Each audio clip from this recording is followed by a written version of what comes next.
2001년도 일입니다. 9.11 테러 때 뉴욕에 그 소강국 특수 구조 대대장이었던 오리오 파머라는 사람이 있었습니다. 자, 그의 일화는 지금 잊혀지지 않고 우리 속에서 깊이 교훈적으로 들리기도 하는데요.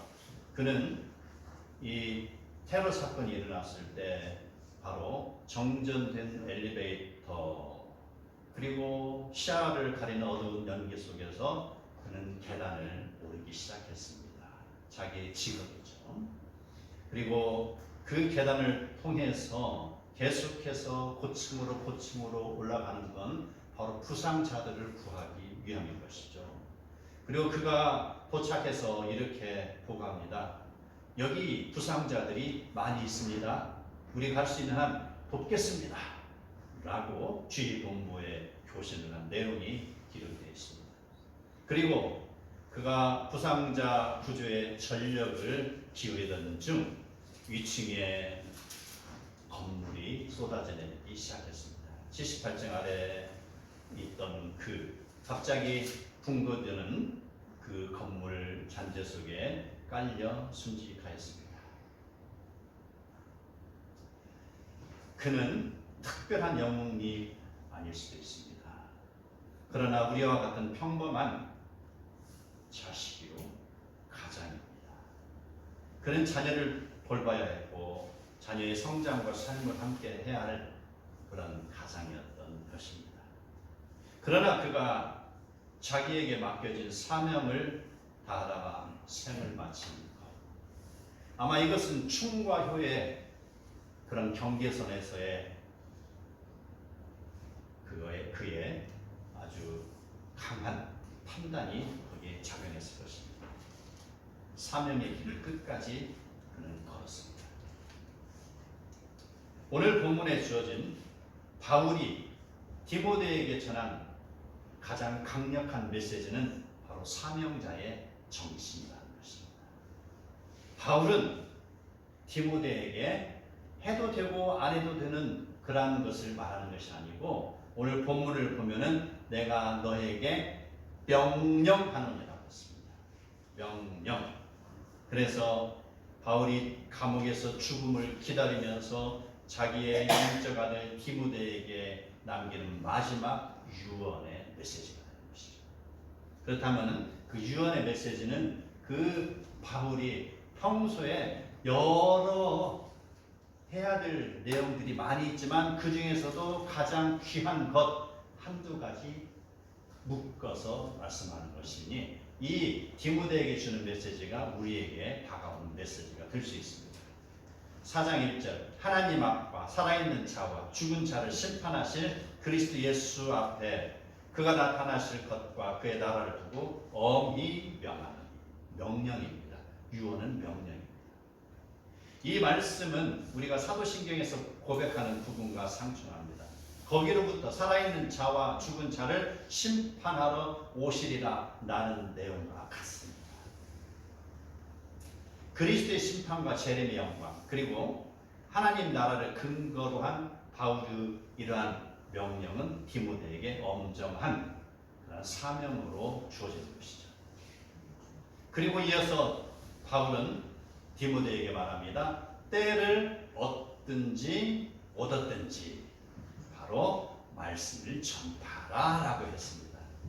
바로 말씀을 전파하는 것은 어떠한 시간의 한계가 없습니다. 때를 얻든지 못 얻든지 어떠한 환경에 제한이 없습니다. 때를 얻든지 못 얻든지라는 것이죠. 상황이 좋으면 하고 여건이 안 좋으면 쉬어가라 라는 내용이 아닙니다. 복음 전파는 상태와 분위기의 문제가 아니라 순종의 문제인 것입니다. 많은 사람들이 이렇게 말하죠. 아직 준비가 덜 되었습니다. 라고 합니다. 상황이 좀 나아지면 하겠습니다. 이렇게 또 이야기를 하죠. 그런데 그렇게 전하는 것은 그런 자기가 나중에 상황이 좋아진다는 보장이 없죠. 형편이 좋아진다는 보장도 없죠. 지금 오늘의 형편이 내일의 형편이 되는 것이죠. 어쩌면은 내일은 더 상황이 악화될 수도 있습니다.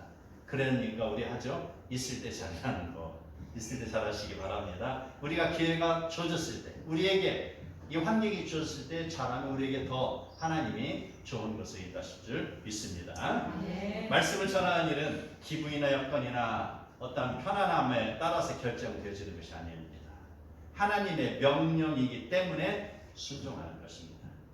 그래서 바울은 디모데에게 세 가지를 구체적으로 제시하고 있습니다. 첫 번째, 범사에 오래 참음으로 라고 했습니다. 오래 참는 것 굉장히 중요합니다. 내가 복음을 전했는데 아무런 반응이 없어요. 이것까지 힘든 게 없죠. 예. 어떤 사람은 또 그 복음 전하는 것에 대해서 반박을 하고 있잖아요. 그리고 오히려 어떤 사람은 소금을 뿌리기도 하잖아요. 또 나가라고 하기도 하잖아요. 그럼 어때요? 그런 경우는 일단 물러서야죠. 오래 참아야 되는 것이죠. 그리고 복음을 받으는 곳으로 또 가야 되는 것이죠. 쉐이즘에 그렇잖아요. 그가 가서 물건을 파는데 가던 곳곳에서 다 팔면은요, 우리나라 사람 모두가 쉐이즘이 되겠죠. 그런 데 있죠. 30가정을 가면은 하나씩 팔린다 이런 게 있잖아요. 그러면은 어때요? 가서 소금으로 막고 물로 막고도 하나, 둘, 11, 21 쉬기 시작하는 거예요. 그러다가 28, 29 이번 주는 되게 통계를 이야기하는 것입니다. 그래서 그가 주저하지 않고 또 가는 거 아닙니까? 이 세일즈맨의 끈기입니다. 복음도 마찬가지예요. 끈기가 있어야 되는 것입니다. 하다 안 되면 많은 것이 아닙니다. 그래서 우리는 오래 참고 그 일을 감당해야 되는 것입니다.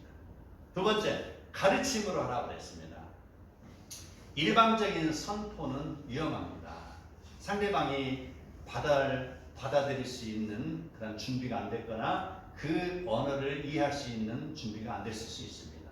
그래서 이야기하잖아요. 우리 지금 붕어빵 풀 때도 어떻습니까? 최고 심플한 언어로 이야기합니다. 붕어빵을 주면서 거기에 있는 아이들이든지 아니면은 새댁이라든지 아니면 노인이라든지 그들에게 거기에서 깊은 진리를 이야기하지 않습니다. 예수님 믿고 구원 받으세요. 이 말 한마디면 되는 것이죠. 그 다음은 누가 알아서 하십니까? 성령께서 그 받은 사람의 마음을 움직이시는 것이죠. 예수님 믿고 구원 받으세요 라는 언어를 이해 못할 사람은 없는 것입니다. 바로 가장 그 사람이 이해할 수 있는 언어, 눈높이를 맞추라는 것이죠. 일반적인 선포보다는 바로 이런 태도가 중요합니다. 세 번째는 경책하며 경계하며 권하라 이렇게 이야기했습니다. 자, 이것이 굉장히 중요합니다. 처음부터 이 말을 할 것은 없죠. 그와 대화가 무르익으면 그 사람에 대해서 바로 당신의 죄악을 이렇게 지적해 주는 거예요. 바로 그러므로 인해서 그것으로 인해 죄로 인해서 당신이 구원받을 수 없지만 예수 그리스도로 인해서 구원받을 수 있습니다. 이것을 이야기해 줘야 하는 것입니다. 그래서 경책하고 권고하는 것이 되는 것입니다. 바로 진리를 깨닫게 하는 게 중요하다는 것입니다. 그렇다면 하나님이 사람들을 스스로 알아서 믿게 하실 것이지 왜 이 어려운 그런 일을 우리에게 맡기셨을까요? 하나님이 잘 알아서 하시잖아요. 지금 이란에 많은 선교사들, 우리 후배도 가 있습니다. 그곳에 가서 복음을 제대로 전하지 못합니다. 그런데 그렇게 전하기 어려운 환경 속에서 하나님이 함께 하시잖아요. 그래서 보니까 지금 이란에 크리스찬이 한 300만 명이 넘는다고 그런 통계가 나와 있습니다. 어떻게 합니까? 사람이 할 수 없는 환경에서는 하나님이 행하십니다. 그런데 사람이 할 수 있는 환경에서는 하나님이 사람에게 일을 맡기시는 것이죠. 하나님께서는 우리 인간의 도움이 없이도 죄인을 구원하실 수 있습니다. 전혀 복음의 불무지인 곳에서도 하나님은 그 사람들을 꿈에서라도 나타나서 예수를 믿게 하실 수가 있다는 것이죠. 그런데 하나님께서 우리를 통해서 그 일을 이루어가기 원하시는 것은요, 우리를 그리스도의 성품으로 빚으시기 위함인 것입니다. 전도자를 말합니다. 그래서 우리를 사명에 참여하는 동역자로 부르기 위해서 하나님은 우리를 전도자로 세우는 것입니다. 아멘. 이러한 것에 우리가 아멘을 받으시기 바랍니다. 아멘. 세 번째는 때가 이를 것이다 라고 말씀하고 있습니다. 자, 이 시대를 일컬어서 진리 거부 시대라고 이야기하고 있습니다. 많은 물질 문명, 바로 그 문명의 극치를 달리고 있는 요즘에 바로 하나님의 어떠한 임재나 역사가 우리 인간들에게는 필요 없다고 생각하는 사람이 아주 많습니다. 오직 그들이 믿는 것은 AI뿐이고 돈이고 어쩌면은 그들의 자가용과 휴대폰일 것입니다. 더 이상의 어떠한 도움도 필요 없이 나는 스스로 잘 살아갈 수 있다라고 하면서 그들이 원하는 그런 취향에 맞춰서 지식도 받아들이고 어떠한 문화도 받아들이는 것. 그런데 바울은 디모데에게 현실을 분명히 말하고 있습니다. 때가 이르리니 이는 재림이 가까워지는 하나님의 시간이 이르리니 이 말입니다. 그때에는 사람들이 바른 교훈을 받지 않으며 귀가 가려워 자기 입맛에 맞는 스승을 찾고 진리를 거부하며 허탄한 이야기를 따르게 된다라고 이야기했습니다. 얼마나 많은 이단이요 상단들이 주변에 산재해 있습니까? 자기 입맛에 맞는 것, 복음을 갖다가 자기 생각대로 주물락주물락해서 그걸 변질시켜가지고 그걸 가지고 사람들을 미혹하는 것들, 철학, 문학, 그런 여러 문화 이런 것들이 비그리스도적인 것이 얼마나 많냐요. 사람은 본래 착하게 살려가는 마음과 악하게 살려가는 마음이 항상 충돌하고 있습니다. 그런데 그 본성이라고 하는 것은 언제든지 착하게 살다가도 자기의 쾌락을 쫓아갈 때 그 쾌락을 주관하고 쾌락을 조장하는 그런 것이 있으면 삽시간에 그쪽으로 넘어가기 십상인 게 인간의 마음이라는 것이죠. 그랬을 때에 그 죄악된 그런 세상의 것들은 우리 사람들을 넘어뜨리기에 충분하다는 것입니다. 이게 바로 허탄한 것을 따르는 대표적인 케이스가 되는 것입니다. 복음을 받아들이지 아니하고 자기의 원하는 그런 색깔로 복음을 변질시키는 것, 여기에 해당이 됩니다. 스데반의 때를 우리는 생각해 볼 필요가 있습니다. 바로 스데반이 예수 그리스도에 대해서 증언을 하였을 때에, 하나님의 행하심을 증언하였을 때에 사람들은 스데반의 설교를 많이 듣고 있었습니다. 그런데 그 스데반의 설교가 구구절절 맞음에도 불구하고 그 스데반의 설교를 들었을 때 자기 가슴에 찔림이 있었다는 것이죠. 찔림이 있으면 어떻게 해야 됩니까? 그 즉시 회개하고 가던 길을 돌이켜서 하나님을 믿으면 되는 것인데, 그 찔림은 자기의 기득권과 어떠한 환경이나 위치나 이런 것에 대한 충돌로 이어지는 것이기 때문에 바로 그들은 스데반의 그 하는 말에 대해서 귀를 막습니다. 이건 듣지 않을 거다. 이건 듣지 않을 거다. 다짐을 하는 것이죠. 그 말은 맞긴 맞지만 나는 결코 듣지 않을 거다. 나 안 들었습니다. 하나님 안 들었습니다. 이렇게 이야기합니다. 귀를 막는다는 것입니다. 그리고 어떻습니까? 그리고요, 돌을 들어서 던졌잖아요. 왜? 자기의 기득권을 지키기 위해서라는 것이죠. 예수님을 나의 구주 나의 하나님으로 모시면 지금까지 자기들이 경멸하고 자기들이 십자가에 못 박혔던 예수님, 그 자리, 자기의 제사장의 자리에 예수님을 모셔야 되잖아요. 내려와야 되잖아요. 높은 자리에 예수님을 모셔두고 자기는 내려와야 되잖아요. 끊임없이 권세와 명예와 지위, 이 모든 것을 내려놓고 자기는 알거지같이 내려와야 되잖아요. 이런 생각을 하는 것이죠. 그래서 예수님을 받아들이지 않는 것이죠. 하나님을 믿는다 하면서 말입니다. 그래서 돌을 던졌다는 것이죠.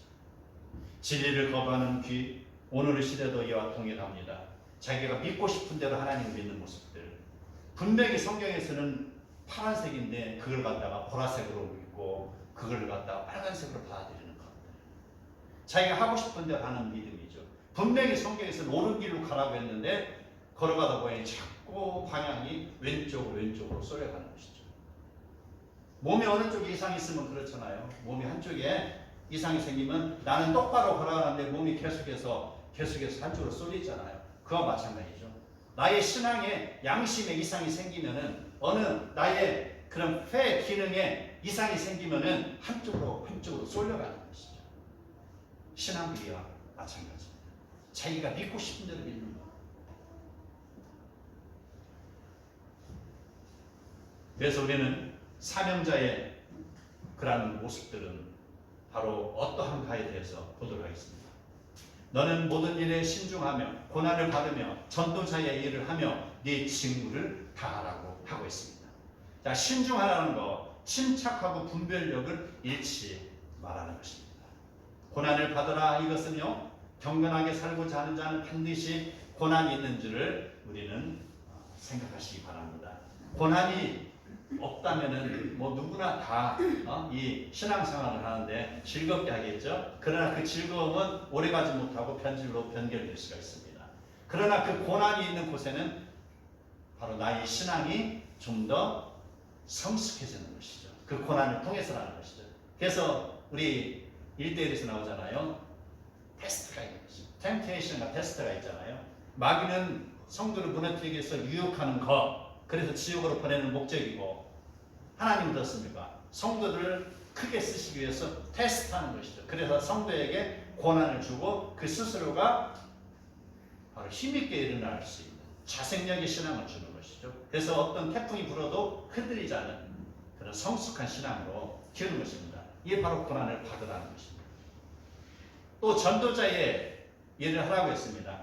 바로 그 고난 중에도 복음을 전하는 것, 이 일은 사명자만이 할 수 있는 것입니다. 대부분의 연약한 그런 성도들의 경우는 그 고난이 오면 어떻습니까? 고난이 오면은 이불 속으로 들어가잖아요.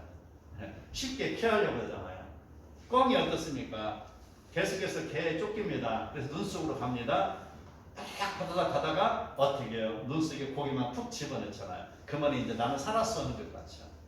어떻습니까? 그렇게 한다고 사는 것이 아니잖아요. 다시 일어나서 푸드득거리면서 저 천국을 날아가야 자기가 사는 것인데 말입니다. 어떤 고난이 오면 성도가 그렇게 연약해서 아이고 나는 못 살아 하면서 바로 모든 것을 식음을 전폐하고 바로 자기의 그런 현상 속에서 주저앉아 버리는 것. 이런 것은 우리가 이겨야 될, 인내하면서 이것을 넘어서야 될 그런 단계입니다. 이 고난의 과정을 넘어섰을 때 바로 저 동산 위에 낙락장소에 되는 것이죠. 자, 또 한 가지 있습니다. 직무를 다하라, 이렇게 이야기하고 있습니다. 바로 하나님께서 맡긴 일을 끝까지 수행하는 것입니다. 자, 직무, 우리에게 무엇이나 직무가 주어지는 것이죠. 하나님 나에게 맡긴 직무도 있고요. 내 스스로 이런 일을 해야 되겠다고 하는 그런 직무가 있는 것입니다. 그래서 우리 사랑하는 성도들, 모두 우리는 구경꾼이 아니라 사명자입니다. 사명자는 바로 복음 전파의 그 일을 감당해야 되는 것이죠. 그래서 복음 전파는요, 바로 선택의 과정이 선택해야 될 과목이 아닙니다. 복음 전파는 전공 필수 과목이 되는 것이죠. 누구나 다 지금 바로 전공 필수 과목을 이행해야 되는 것이죠. 복음 전파는 바로 사명입니다. 아멘. 그래서 바울은 이제 마지막 고백을 합니다. 지금까지는 디모데에게 이렇게 해라 라고 했는데 바로 나 자신은 이렇게 살아왔다. 그래서 너는 이것을 기준으로 삼아서 너는 사명자의 길을 걸으라는 것입니다. 그래서 바울이 이야기하는 거, 바로 나는 전제와 같이 내가 벌써 부어지고, 이렇게 얘기했습니다. 전제, 자기 온 몸이 기름이 되어서 부어진다는 것이죠. 자기 모든 생애가 하나님 나라를 위해서 기름이 되듯이 쿡쿡 짜서 기름이 나오듯이 말입니다. 그렇게 해서 부어졌다.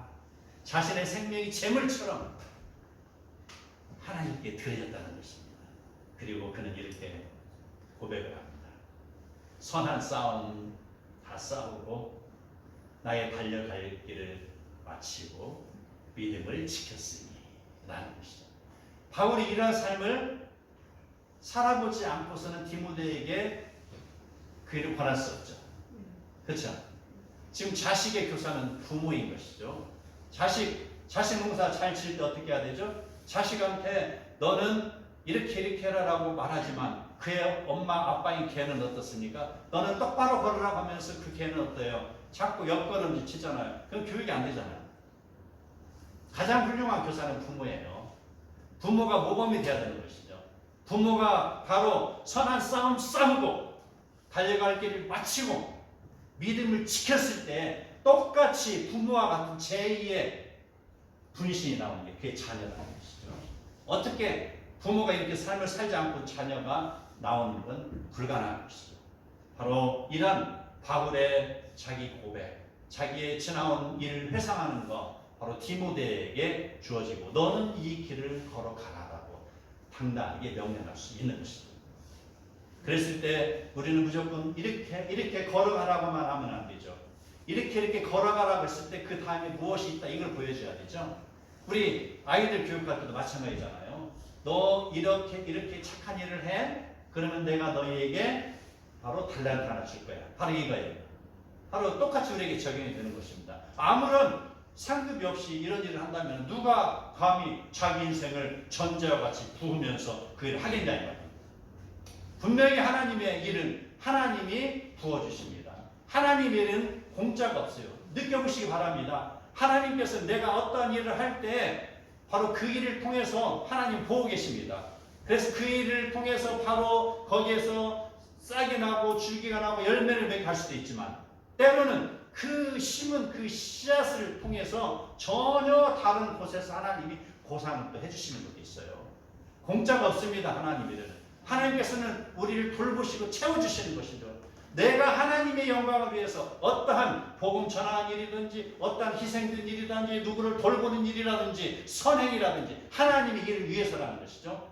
그렇게 했을 때 하나님께서 나의 가정을 살피시고 나의 자녀를 돌보시는 것입니다. 공짜가 없습니다. 지금 바울에게는 이렇게 주어집니다. 사명자의 길을 완수하는 자에게 의의 면류관이 예비되어 있다고 합니다. 우리가 이 땅에서 살아나가는 것, 이 땅은 바로 전반전 인생입니다. 이 땅의 전반전의 삶을 기준으로 해서 이제 우리가 예수 그리스도의 재림의 그날 인생의 후반전이 시작되는 거예요. 그날에 우리에게 주어지는 상급이 뭡니까?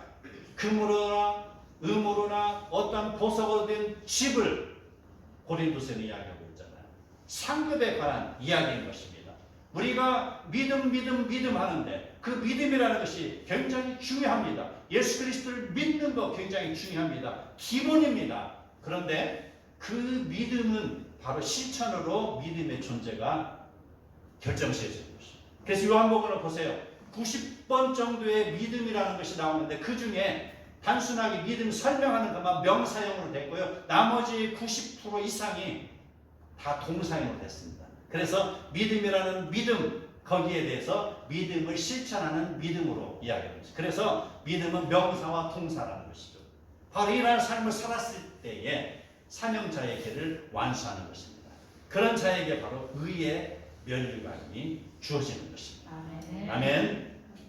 주님 나타나심을 사모하는 성도들에게 의의 면류관이 주어지길 축복합니다. 아멘. 크루스비라는 그런 성경의 작사자가 있습니다. 찬송가. 그는요 바로 태어날 때 맹인으로 태어났습니다. 그리고 그가 바로 눈은 뜨지 못했지만 그는 신앙이 있었습니다. 그래서 그가 하나님을 믿게 됐고 그리고 그는 육신의 눈은 멀었지만 그는 영안이 누구보다도 밝은 사람이었습니다. 그래서 그는 이렇게 고백했습니다. 나는 시력을 잃었지만 하나님이 허락하신 일이라면 나는 한 번도 불평하지 않았습니다. 라고 고백했습니다. 그랬을 때에 그에게 하나님이 어떻게 역사하시는가 보시기 바랍니다. 그가 15살 때에 그가 뉴욕 맥인 학교에 입학했을 때요. 그가 성경을 5번 암송했고 그가 시를 쓰기 시작했습니다. 바로 하나님을 위하여서 내가 충성하며 살겠다는 고백 위에서 하나님은 그에게 은혜를 부어주시는 것이죠. 그래서 그 고백 위에 하나님이 글을 쓰시는 것이 그에게 암송할 수 있는 능력을 주시고 시를 쓰는 능력을 주시는 것이죠. 고백 위에 부어지는 것입니다. 그래서 그가 40대 중반이 되었을 때에 이제 본격적으로 시를 쓰기 시작했습니다. 그리고 시 쓰는 목적이 뭡니까? 하나님, 제가 시를 쓰겠습니다.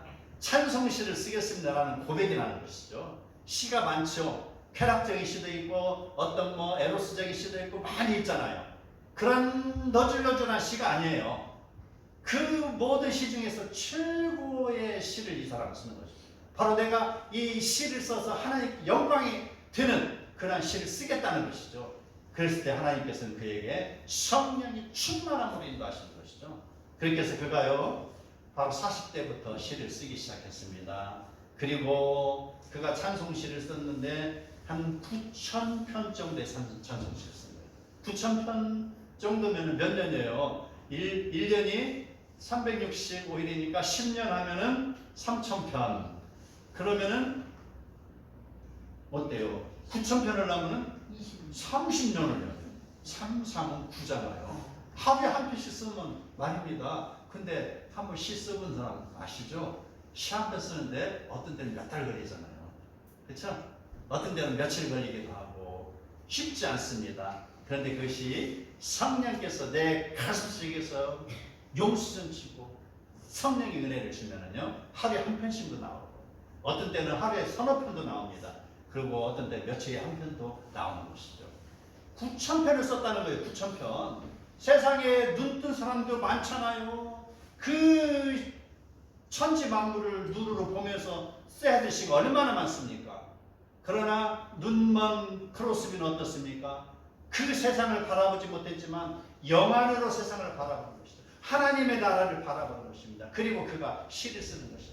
세상에 많은 훌륭한 시인이 있지만 말입니다. 하나님께서는 그 크로스비를 사용하셔서 영광을 받으신 것입니다.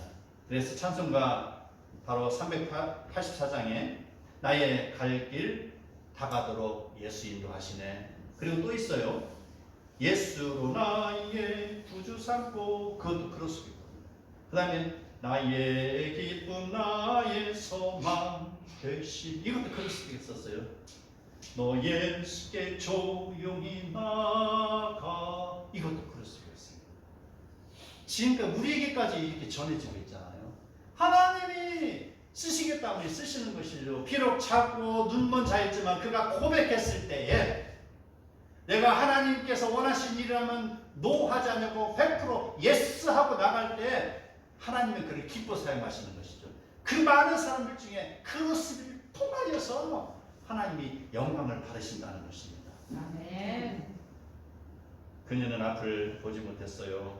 그러나 그녀는 사명자였습니다. 우리 모두 사명자로 살아가시기 바랍니다. 아멘. 사명의 본질은 하나님을 영화롭게 하는 것입니다. 이사야 43장 21절 이 백성은 내가 나를 위하여 지었나니 나를 찬송하게 하려 함이라고 했습니다. 하나님의 인간을 만드신 목적은 인간을 통해서 영광을 받으시는 것입니다. 그리고 그 인간에게 자유의지를 주셨어요. 자유의지. 그래서 자유의지를 통해서 살아가는 사람, 이 땅에서 살아나갈 때 자유의지 속에서 하나님의 영광을 위해 살아나가는 자, 그들이 인생 후반전에 바로 요한계시록 20장의 생명책에 기록된 이름들이라는 것입니다. 하나님은 이 필드를 그것을 선택하는 과정으로 삼으시는 것입니다. 이 백성이 바로 하나님의 영광을 위해 살아나가야 되는 것입니다. 우리가 존재하는 목적은 하나님을 찬송하고 영화롭게 하는 것입니다. 이것은 선택이 아니라 의무입니다. 사명이라는 것이죠. 이 사명의 길을 걸어가는 자는 그 이후의 삶은 누가 책임지십니까? 성령님, 하나님께서 그를 붙들어 주시는지 믿으시기 바랍니다. 아멘. 우리는 이 내용을 바로 자기의 영적인 아들 디모데에게 바울은 사명 이것을 명령을 했습니다. 자, 우리는 이 말씀을 통해서 이제 우리가 어떻게 살아야 될 것인지를 생각해 봐야 될 것입니다. 좀 더 자자, 좀 더 쉬자, 좀 더 즐기자. 대부분의 세상은 이런 외침을 말하고 있습니다. 세상은 사명자가 아닌 쉬자, 놀자, 먹자, 마시자, 즐기자의 언어를 사용하고 있습니다. 그러나 사명자에게 주어진 언어는 다릅니다. 피곤해도 비가 와도 바빠도 미루지 않고 감당한다. 이게 사명자의 삶입니다. 그러면은 그 다음 삶은 하나님이 그 인생을 책임져 주시는 것입니다. 이제 우리 오늘 말씀의 결론을 맺겠습니다. 우리 잘 아는 거 no cross, no crown 너무도 잘 알죠. 십자가 없는 곳에 면류관도 없다는 것입니다. 하늘의 면류관을 사모하는 자는 오늘 나에게 주어진 자리에서 사명자로 살으시기를 바랍니다. 아멘. 농부는 농사의 현장에서 사명자로 살으시기 바랍니다. 사업가는 사업 현장에서 사명자로, 교사는 강단에서, 정치인은 정치 현장에서 누구를 막론하고 예수 그리스도의 영광을 위하는 자리, 그게 바로 사명자의 삶일 것입니다. 우리 모두 예배의 자리로 오시기 바랍니다. 예배, 하루 종일 열심히 살으시기 바랍니다. 힘겹게 열심히 살으세요. 넘보다 더 열심히 살으시기 바랍니다. 그리고 주일 예배, 금요 기도회, 새벽 예배 참석해 보셔요. 하나님이 나를 어떻게 사용하시는지 한번 보시기 바랍니다. 아멘. 그리고 하나님께서 그러한 자에게 의의 멸류관을 주신다고 약속하였습니다. 아멘. 나의 선한 싸움을 다 싸우고 나의 달려갈 길을 마치고 믿음을 지켰으니, 이 약속이 오늘 저와 성도 여러분 모두에게 임하는 복이 되기를 주님 이름으로 축복합니다. 아멘.